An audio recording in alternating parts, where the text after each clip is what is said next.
Final hour overdrive continues, brought to you by FanDuel, bringing you everything from the opening line to the final score. Brian Hayes, Jamie Noodles McLennan for the final hour. The O-Dog is a busy man. He'll be back tomorrow at 4. We've got a big hour. We'll revisit our chat with John Schneider later this hour. Jays Giants tonight down at the Dome. Got Pierre LeBrun coming up from Nashville ahead of the NHL draft tonight. There's a lot of rumors in the NHL and the NBA. You know, it's funny. There's guys being told that their options aren't being picked up or they're being waived Twitter? based on tweets. Yeah, based on Woj reports. Man, oh man, that's tough. I mean, Tough. That is today's world. And, we'll see it on free agency. We'll call somebody or, hey, you got traded. Oh, I didn't know that. Or I just read that on Twitter now. Like guys find that out because social media is instantaneous. So That's right. It is tough, though.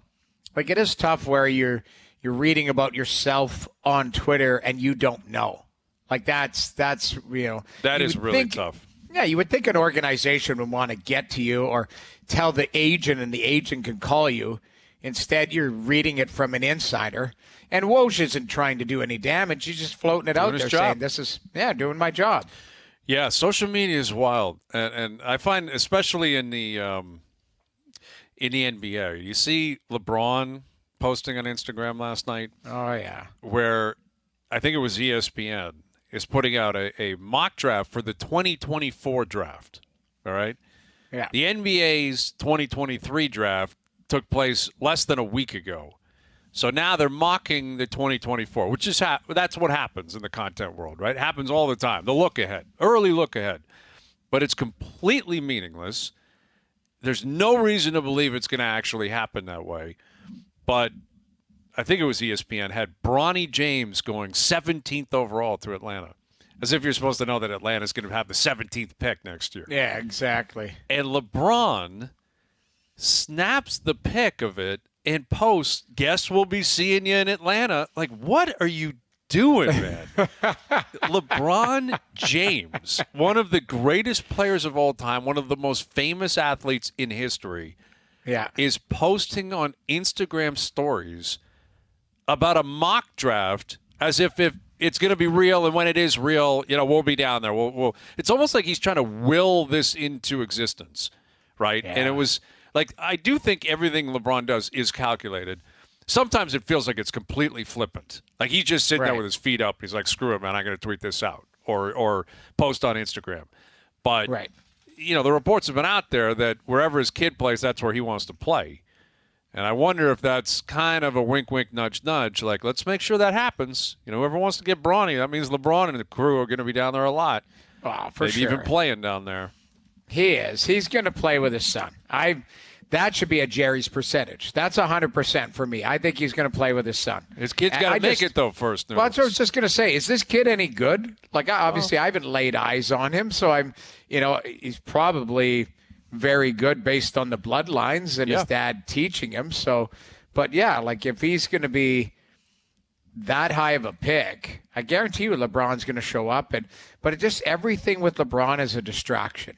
Distraction is the wrong word. Show. It's a big show. Yes, it is. It's a production with LeBron. Yes, production. Yes. But man, oh man. Can you imagine like the Lakers going, this guy's obviously not going to play for us when Bronny's available, right? Like it just, I don't know. Or if you were the one that put forth the mock draft, did you do that with the understanding that LeBron will react to it? Like, was it the ultimate clickbait that was very successful? Because now everyone's like, man, that guy's got Bronny mocked to Atlanta. We don't even know what the draft order is, right? We don't know if Atlanta's going to keep their pick. Maybe they flip it at the deadline. Who knows? Right. But a completely made-up, fabricated mock draft for something that will happen in a year is getting a response from LeBron. That's what we do, that will be down there. Imagine the list that we make. Who's going to be on the World Cup team? Who's going to be on the next Canadian Olympic team? Who's the next Canadian great goaltender who's going to play for the Olympics or the World Cup? Mm-hmm. Well, I don't know. When are they? 2026? Okay, we'll figure it out. Like, it just, nope, you need the answer today. We'll be there, right? Like, if you posted Carter Hart and his dad's like, well, I guess I'll be there in 2026. Yeah, exactly. I don't know. Maybe you will. Again, speaking of social media, we didn't get into the story about Kevin Durant over the weekend and this week, where you see KD joined a Twitter chat group or whatever that was discussing how he's an overrated player, and he joined in and started debating on his own behalf. Like, what is wrong with this guy? But I mean, it is kind of funny. But do you either are you that thin-skinned, or you want to change their mind, or you don't have enough time like you got too much time in the day, you got to join in on a Twitter chat? It's one of two things. You're incredibly insecure, or you're so bored. Like, you're really, really bored, because KD's been in the league for a long, long time. Yeah. He's a well-established, outstanding, all-time great player. And he's in a Twitter war with some guy in his basement somewhere discussing why KD is overrated. Yeah. It's I don't think you see that anywhere else but the No. NBA. Not at all. Could you imagine? Like, we're having a conversation and goes online and, like, talking about Lionel Messi. Lionel Messi, would he be recognizable more than Tom Brady? All of a sudden, Lionel Messi joins in the conversation. Sending us a DM. Guys, I think I am. Hold on. I think I am. I've been spotted everywhere. Like, doesn't matter. Like, this is what's weird about it. Kevin Durant thinks that, I will say he's giving respect to everybody online, but where, to me, I think sometimes there are some online bullies. There's some people that are online that aren't stable, and they're the ones that are firing darts. So I don't know. It is weird. He's sticking up for himself. It seems like a significant waste of time for him. Yeah, I guess is what I'm saying. And who cares if you change that guy's mind? He has no weight in anything happening in this world. Right. None.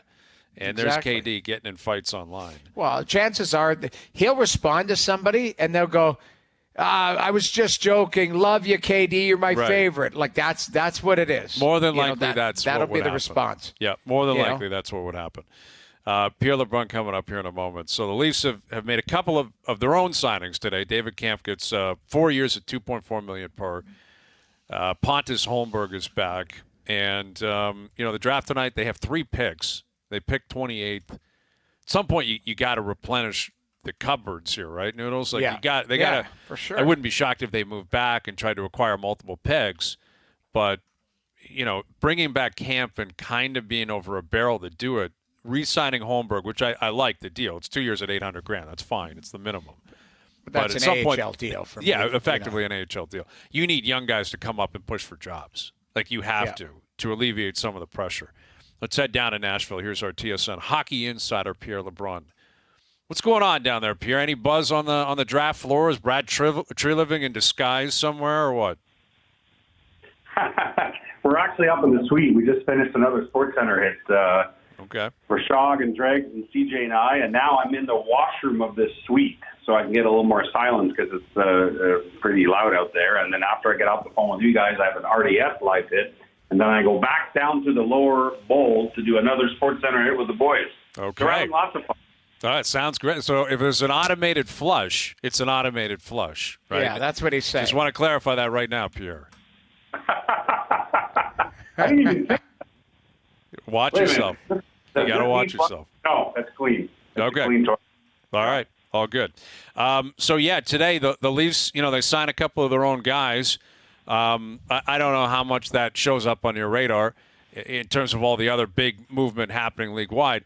But what might it tell you about, Shanahan, Treliving, and how much change they're anticipating when it comes to this roster and building out from here? Yeah, it's such a delicate balance. I mean, Treliving spoke to us yesterday about that.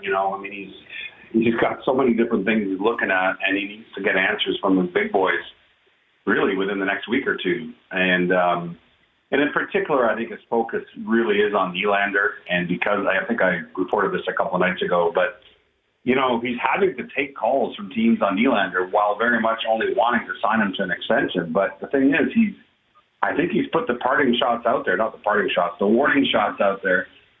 to Nylander's camp that, Leafs don't want to do this all summer with him. They really want an answer as to what it takes to sign him to an extension. And I know a lot of people looked at Timo Meier's 8-year extension today at $8.8 million a year, wondered if that could help the Leafs in that discussion with Nylander. But I think Chris Johnson said this on one of our hits there in the last couple of hours, that I think Nylander's camp sees itself at a higher number than what Timo Meier just signed for. So that's the big one for the Leafs. I mean, the intriguing one, I'm sure you guys talked about it, but what I reported yesterday, the Leafs are among the teams that have called San Jose on Erik Karlsson.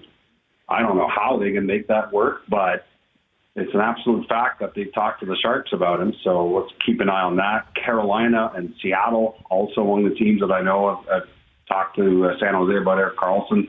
Now, again, the Karlsson trade is something that could happen anytime this summer. It doesn't have to happen while we're here in Nashville. That's sort of a difficult transaction that needs more work. But again, that's something else to file away. It tells you a bit about Brad Treliving and some of the phone calls that he's making.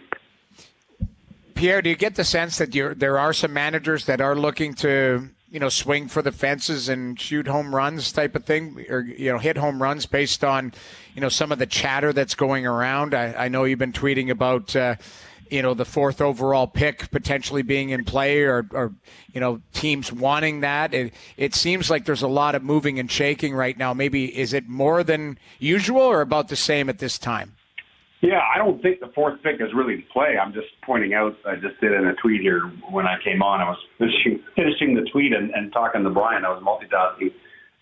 That San Jose is getting a ton of calls on the 4th pick, but that doesn't mean it's going anywhere, right? I mean, that's the natural order of things as we get closer to the start of the draft.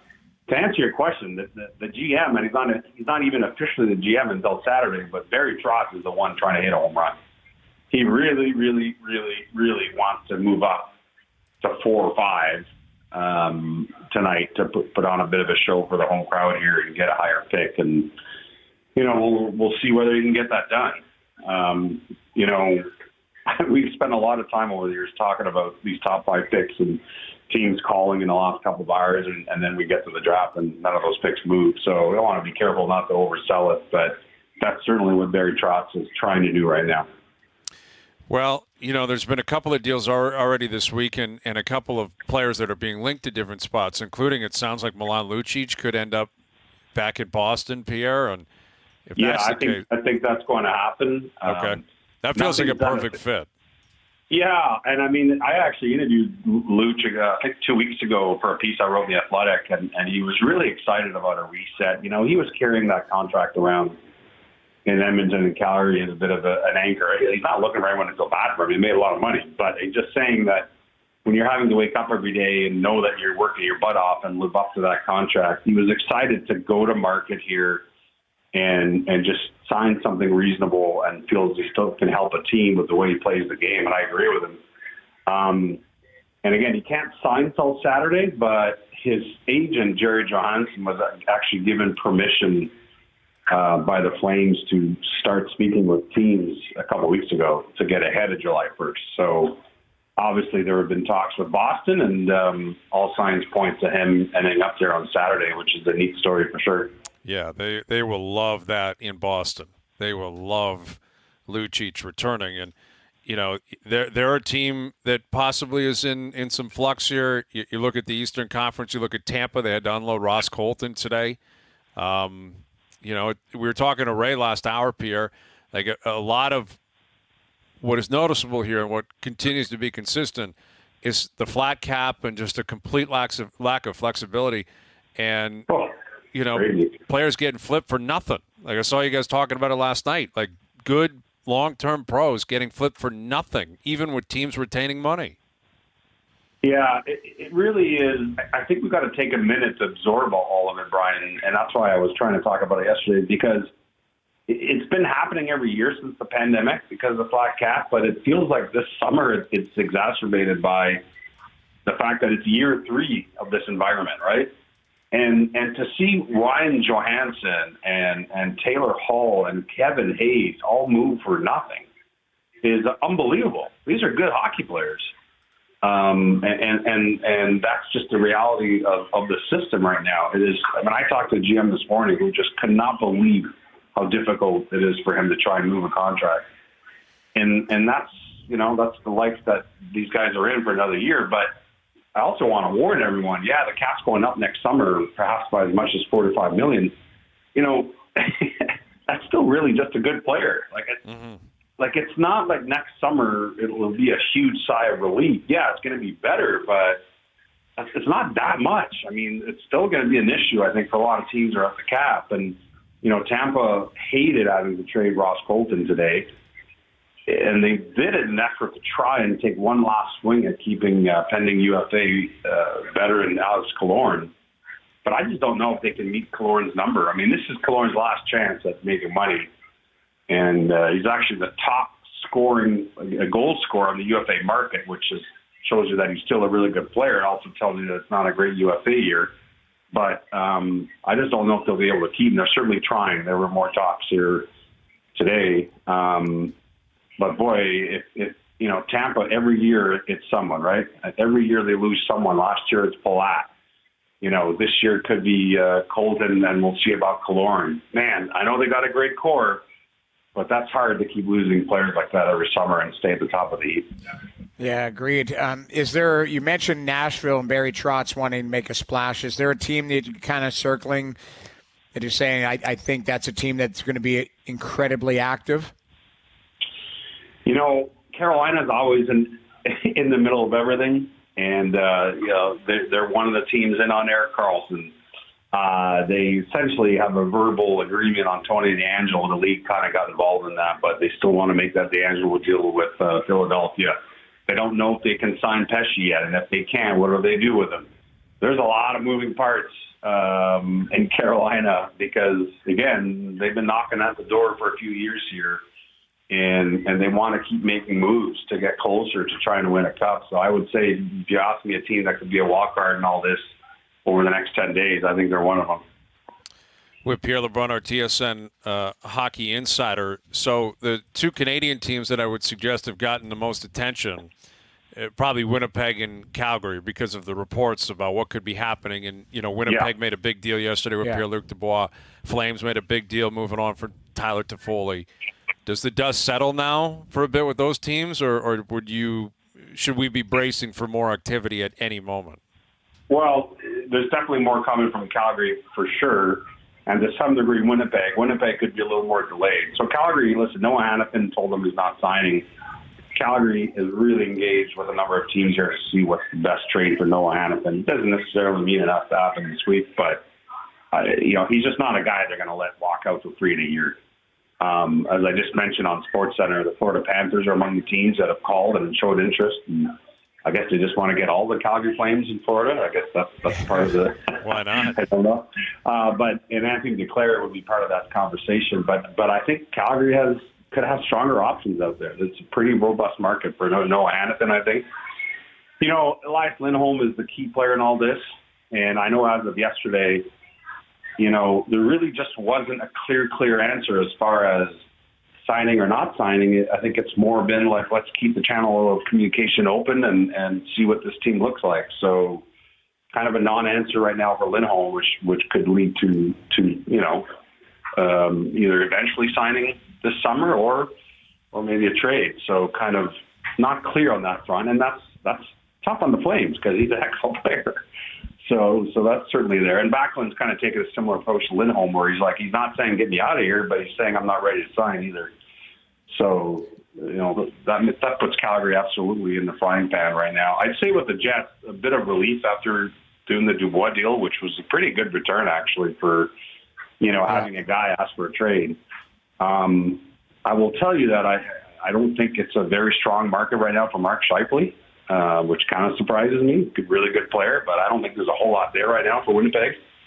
So we'll see if they're just patient and bring him back and wait till the trade deadline, or maybe something develops here over the next couple of weeks. And Connor Hellebuck, the team to watch from the get-go, as we reported, but New Jersey has absolutely talked to Winnipeg a number of times. But, you'd be surprised, maybe Noodles, but it's not that many teams. And maybe it's just hard to move goalies and the big goalie trade works, but I don't think the Hellebuck market has developed to a place where the Jets feel they have a better feel for it. So maybe that one waits too. Yeah, that's where I was going to go. I mean, Hellebuck is certainly the marquee name on the goaltender market, but Aiden Hill is going to stay in Jersey. You look at, stay in Vegas. And then, is it going to be musical chairs? Tristan Jarry is available. There are some good goaltenders on the market, but Hellebuck, he's got to be the domino. But I guess the question is there's probably only a handful of teams that, first of all, either want him because they think they could try and fit him into their cap structure. But if he wants something, with an 8 or 9 in it, that's a big number to try and squeeze in. A lot of these top-tier teams that need goaltenders, they might not have the cap flexibility for that. Yeah, and I think that, listen, there's no question that Hellebuck's camp at the outset a couple of weeks ago certainly valued him in the top echelon of the goalie salaries. But now, because this is not quite played out like everyone thought, I think that their camp and Hellebuck himself would be ready to play ball for a team like New Jersey. Like, if that's the deal that Winnipeg ends up making, I think the extension there looks like a little more team friendly than perhaps we would have predicted a few weeks ago. All right, Pierre, we'll let you get back to it, man. Busiest man in show business. Enjoy yourself. Thank you, pal. Almost summertime, boys. A few more days. That's Looking right. forward to it. Yeah. Grind it out. Thanks, buddy. There he is, Pierre LeBrun, our TSN hockey insider, live from Nashville. The draft tonight. We know who's going 1. It'll be Bedard. More than likely, it's Fantilli going number 2. There could be a shock there, but I think that'd be silly based on what I've seen and what I've read. But then after that, that's the beauty of the draft. Anything could happen. Teams will be moving around, and there's going to be a lot of Canadian content tonight and throughout the week for sure, with free agency on Saturday, of course, as well. We'll get to our golf picks later this hour, brought to you by TaylorMade. Recap our conversation with John Schneider, manager of the Jays, on what went wrong last night, what has to change tonight, what does he make of the Gosman starts, the rotation, and, of course, the Alec Manoah situation. We get in depth with John Schneider on what's up with Alec and what we can expect out of Manoah moving forward. Overdrive continues, TSN 1050 and on TSN 2. All right, we'll get to our golf picks, brought to you by TaylorMade later this hour. Jays Giants tonight, NHL Draft. NBA news and notes constantly, right? Always moving in that direction. NHL, the same thing. You got Shohei Ohtani throwing 10 strikeouts last night and 2 home runs. This guy's ridiculous. A freak. Like, it is, there's nothing like it. Nothing like it. As great as McDavid is, Mahomes, this is just different. It's just a completely different beast, what he's doing and how he plays and what he brings on both sides of it. It's MVP worthy every year if he does what he's doing. You know what I mean? Oh, it's a lot. Like, if he stays healthy, it's over. It'll be unanimous. One guy in Pitt will vote for someone else. But exactly. It'll be close to a unanimous vote, right? He's just doing stuff that, like, it's amazing he didn't win it last year. And the reason he didn't is because Judge hit 62 home runs, right? Right. Like, that's what beat him. 62 bombs. Because last year he was on a very similar line.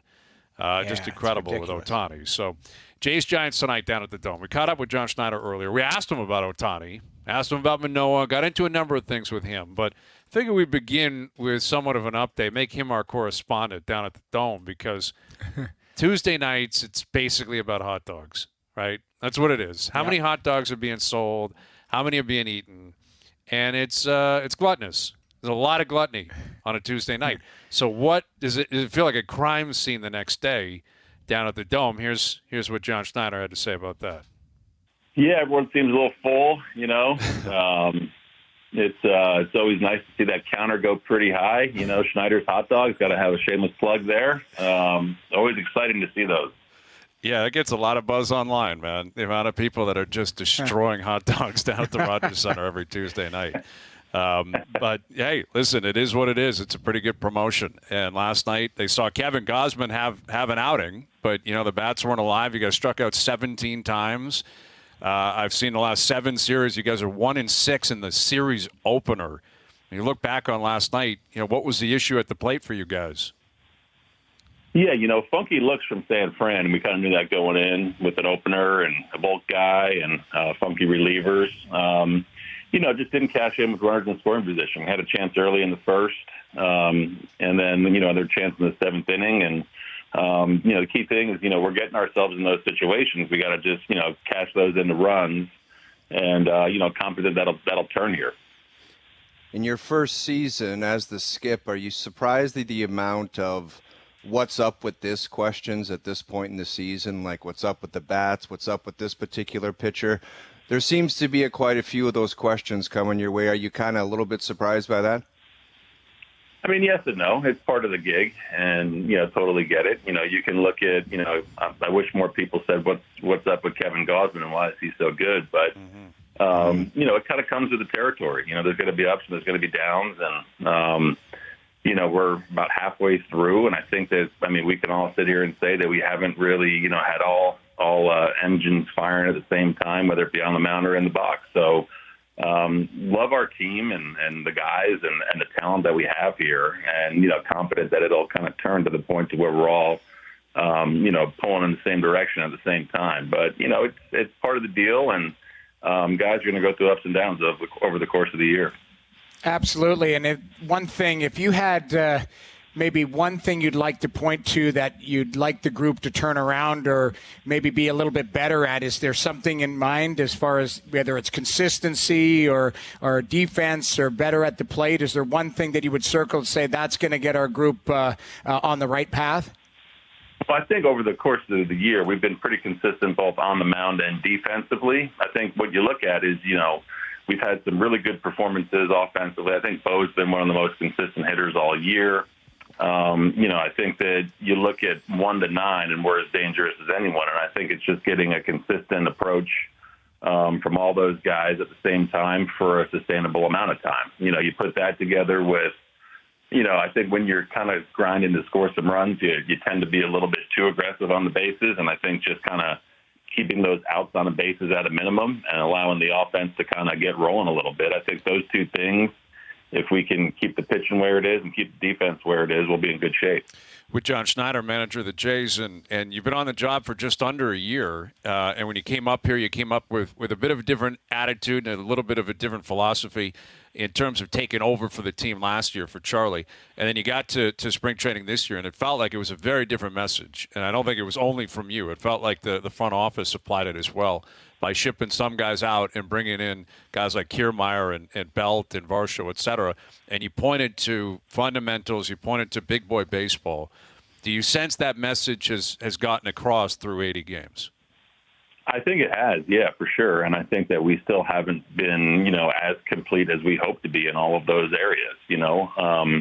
You always try to evolve around the personnel that you have. And I think that on a nightly basis, we're going to be, as good as anybody defensively and on the mound. And you have to really just kind of, pivot with the season and say, okay, we need to, probably score some more runs when the opportunities are given to us. And we're putting ourselves in great opportunities to score. It just hasn't been consistent. So I think the guys get the message, and they also understand that there's been times where, we've given games away. And that's going to happen over the course of the year. There's going to be lapses, but they all understand. They've talked about it enough. They talk about it all the time, as do we as a staff, where, if we're bringing our A game, we're going to be tough to beat. And it's just a matter of putting that A game out there consistently.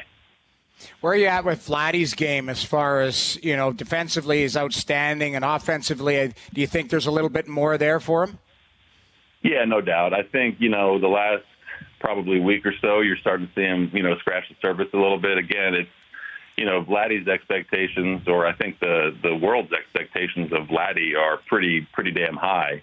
We're still talking about a guy with an 800 OPS and hitting 280, and he's got 11 home runs, I think. But I think he's turning the corner, and it's no secret that kind of as he goes, we go too. And when he's a big part of driving in those runs, getting some big knocks for us, I think that's when you're going to see us really take off. But I've seen just recently him, I think outside of last night, trying to shrink the zone a little bit and really put his good swing on balls he can do damage on, and understanding how the league is trying to attack him. So if he gets rolling, man, I think we're in a really good spot. I think he's definitely really close to getting there. But I see him really trending in the right direction. Yeah, it's one of those things with Vladdy where, you mentioned his stats, which the average player would love, but he's not the average player, right? And Sure. You know that, John. Right. I mean, obviously the expectations are extremely high based on what he did a couple of years ago, even what he did last year. And, we've had a number of people on the show. We've talked about it extensively where, his exit velocity, even though he's hitting into a double play, like we're supposed to be somehow happy with that, or he's putting on decent swings, but he's still hitting into double plays and killing rallies, or, how do you balance, okay, you're seeing some good things, or analytically there might be some decent statistics there, but then you actually look at it and the production, and you got to put runs on the board, and it just hasn't been good enough with Vladdy.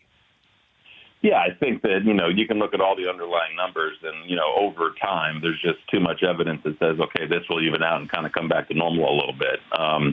It's weird with Vlad. He's always been, I've known him forever back into the minor leagues. He's always been a really good hitter before the power comes. Everyone, I think, sees him as a big-time power hitter, 48 homers a couple of years ago. And he does have that, ability to leave the yard on any given pitch. But he's a good hitter before the power, and I think right now, as long as he's hitting the ball hard, those things about getting it in the air and being a little bit more productive and hitting the ball over the fence, that's going to come. If it was to the point to where, all of those underlying numbers were down, you start to kind of, look a little sideways and say, okay, what's going on here? But over the course of a season, you got to just be confident and convicted that those numbers are going to kind of stabilize a little bit and get back to his norms, and we're very confident that they will. With John Schneider, the manager of the Jays, which I think is a segue into what I would argue has been the biggest story of the season, and that would be Alek Manoah. And obviously Alek is a guy who hit the ground running a couple of years ago, had a phenomenal season last year, gets the ball opening day this year, and it just never worked for him. And the whole world was buzzing about, the box score yesterday and the stat line he put up down in Florida yesterday. And we haven't had you on since you guys sent him down. So I'd like to go back to that date when you sent him down to the Florida Complex League. What was your message to him? I mean, I think the overall, the resounding message to him has been from the get-go that we want to do what's best for him. And then in doing that, that's going to be what's best for us as a team and an organization. So he understood that, and he went down there with very specific goals in mind. And, the box score, you take that out of the equation yesterday. I wish everyone had the video and the information that we all have. So what does the video show you then, John? Because obviously we don't have access to it, and it's really, these are daunting statistics. 11 earned and 2 home runs in the Florida Complex League. I mean, I'm sure you can understand the reaction. So what did you see that can allow people to take a step back and say, okay, all right, I can reason with that based on your messaging? Yeah, great question. I mean, I think for one, the things that we're talking about with him that was kind of eluding him when he was here was the strike percentage, whether that's 0-0, 1-1, or 2-1, the velocity, the delivery, the tempo in which he's working, the tempo in which his delivery is. And those are the specific things that, he's been focusing on, that he's been working his ass off on, and that we saw yesterday. We saw the velo where it should be. We saw the strike percentage where it should be. Results aside, I mean, for those that don't know, the Florida Complex League is basically a backfield at one of the, spring training sites, and it's not the most enthusiastic environment. You have probably a 19-year-old umpire just learning how to, call balls and strikes. You have a very young defense behind you, things like that. So I think a pitcher of Alek's caliber, for him to go down there and pitch in that setting, it's a little bit tough. But at the same time, he's focusing on the things that we've been telling him to focus on, and that's why we feel fine about what he did yesterday. It wasn't just yesterday results; it's all the work that he's been doing the last couple of weeks to kind of put him in position to hopefully get back to us. So the things that we've been talking about, he's been making great progress in that, and we're confident that his next time out is going to be a different story. Is the intention to keep him down there? Like, if the environment's not great for him, would it make more sense to get him in AA or AAA? Yeah, it could be an option. We're kind of talking through that now. He's going to throw a bullpen, I think, on Friday down in Florida, and we'll go from there to see where that next outing may be. But, again, I think it's, for the situation that he's in, he's tackling it head on. And, he understands that all the adjustments he's going to make or is making right now are what's best for him. And I think that's our goal as an organization for every player, but especially a guy like Alek, who we know can have a direct, really, really big impact on our team, just like we saw him do last year. So, again, with the goal of doing what's best for him in mind, we'll make that decision in the next couple of days where his next outing is. And you send him down there and, respectfully, is it with a laundry list of things that you feel he needs to work on? I say you feel, but as an organization, for him to work on to get back to that top caliber that we saw last year, whether it's conditioning, you mentioned delivery, mechanics. Is the pitch clock something that is factored in as well that a lot of people have been talking about? Maybe that is jamming him up as well? I mean, it could be. I mean, I think you can say that for a lot of pitchers around the whole entire league this year, not just Alec. You've heard a lot of people talk about how different it is. And Alec was a particularly slow worker last year. So, yeah, of course, that's an adjustment for him. But it wasn't so much a laundry list of things to go down and work on. It was a pretty specific and very unified message that was given to him, and he's tackled all those things head on. So, again, I think that's why we're encouraged, with the work that he's been doing, and results yesterday aside.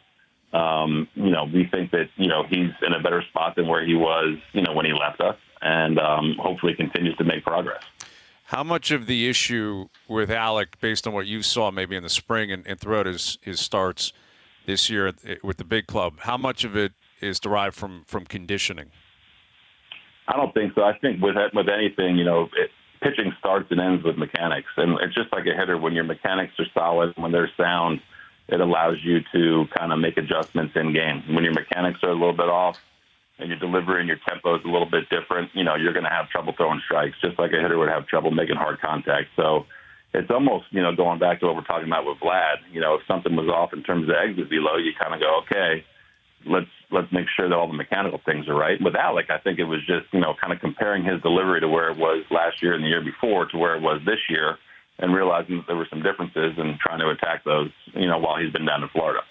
I'm always curious how, the clubhouse reacts to a story like this, where Manoah's an everyday guy. He's a huge part of who you guys are and what you've been doing for a couple of years.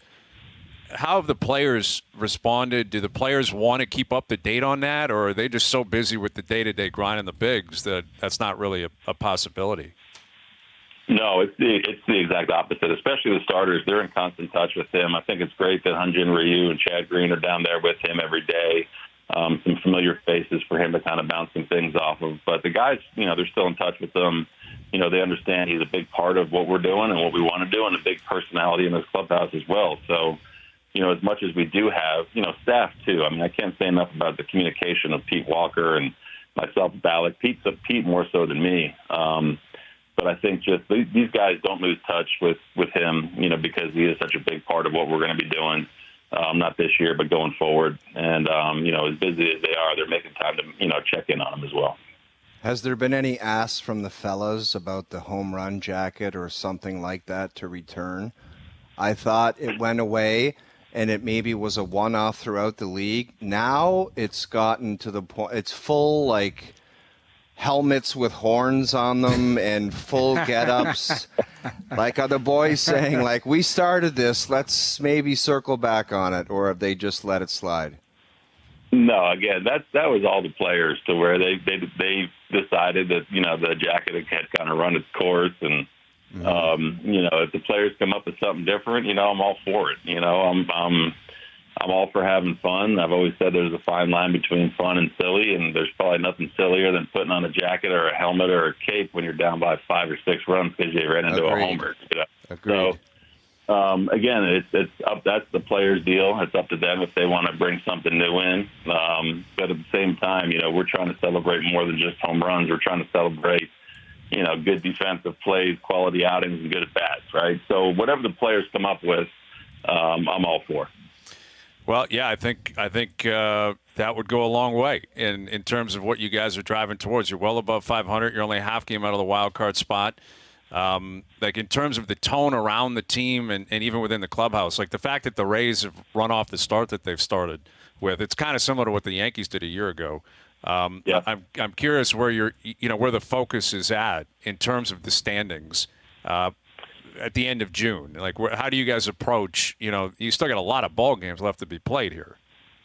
Yeah, we got a lot of games left to be played, and I think the balanced schedule, is something different for everyone, and you're not, playing your division as many times and things like that. But, these guys, a lot of these guys have been around together, whether it's, the young core, Bo, Vlad, Cav, Jano, Romano, those guys that have been around, or if it's Brandon Bell, Matt Chapman, Kiermaier, Bassett, these guys their sole focus is trying to win every series. And that's not going to change whether it's April or September. So I think when we're talking about end of June-ish, you know what I mean? You're not really looking at the standings. You understand that you put yourself in a wild card hunt, and hopefully over time it turns into a division hunt. There's historically this is a very, very unique division, very, very talented from top to bottom, and we understand that. But our sole focus is trying to win every series, no matter who we're playing. And I think if you can kind of do that consistently and keep plodding along, you look up and you're exactly where you want to be at the end of the year.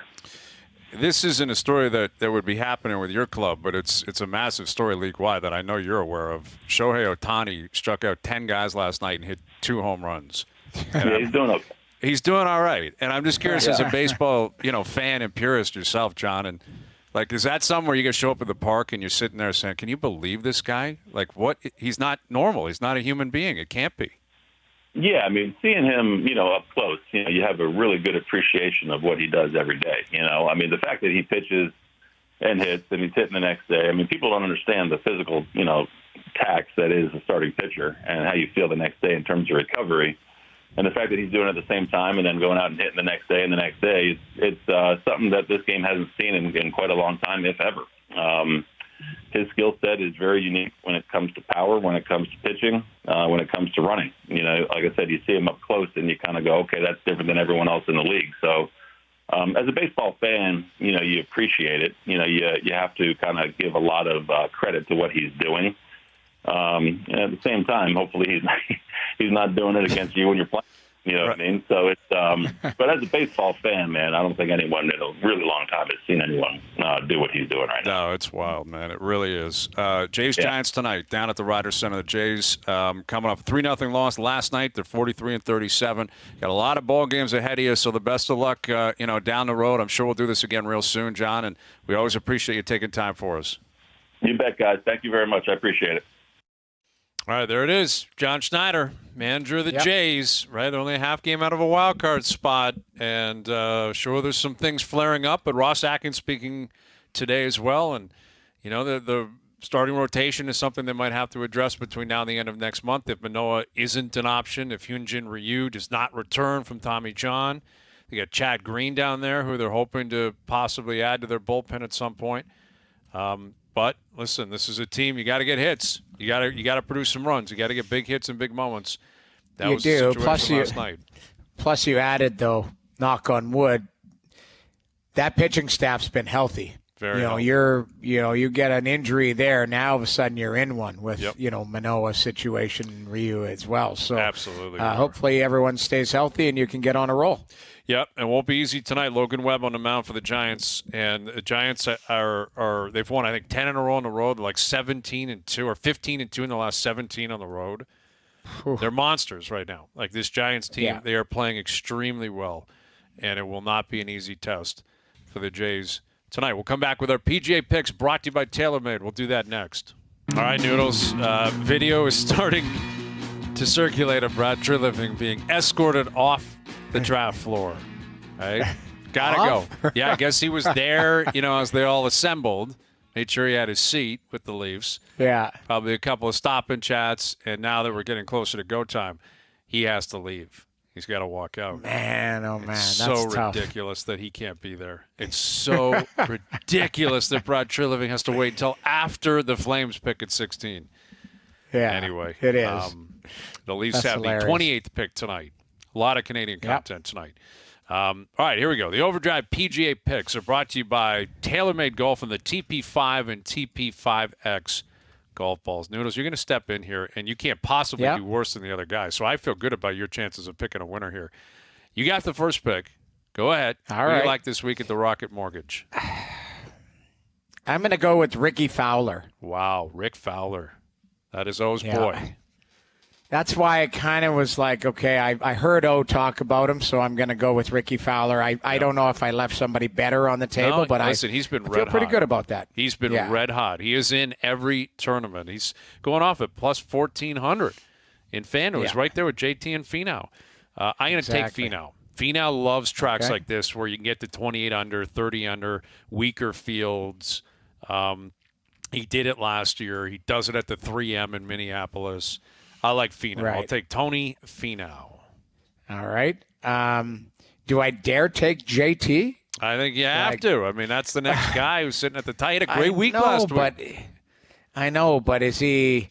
He hovers around it, but he's never there, Doesn't right? Like close you never right now. in the end. That's the problem. closing. I'm taking him. I'm taking him. I'm taking JT. All right. I like that play. All right, I'm going to take Tom Kim, my boy Tom Kim. Tom Kim has not had a great year. Last year, he won multiple times as a rookie on tour. He's a big game guy. I think when he gets feeling good, his game is very electric. Doesn't bomb the ball necessarily, but he's got the it factor. I'll take Tom Kim. All right, one more pick each. Who do you like? I might go off the board, but this is your guy. Yeah? Sungjae Im. Sungjae. You're going with Imsy. I haven't been an Imsy guy this year, but he's going off at 18-1. He's more than capable of winning. I'll take Adam Hadwin. I got to have a Canadian. We got to have a Canadian. There in you here, go. Right? So I'll take Adam Hadwin. There you have your 3-pack. I love it. You're stepping in. Those are basically what O would pick anyway, only you gave a better explanation. The TP5 and TP5X golf balls from TaylorMade. Try it. What's the best that could happen? To learn more, visit TaylorMadeGolf.ca. Best balls in the business. Play them all the time. TP5. Love it. All right, Noodles. Great stuff. The O-Dog will be back tomorrow. Thanks to everyone behind the scenes. Everyone for tuning in today. We appreciate it. We're out of here. Enjoy your evenings. Enjoy the games tonight. We're back tomorrow at 4 p.m. We'll chat then.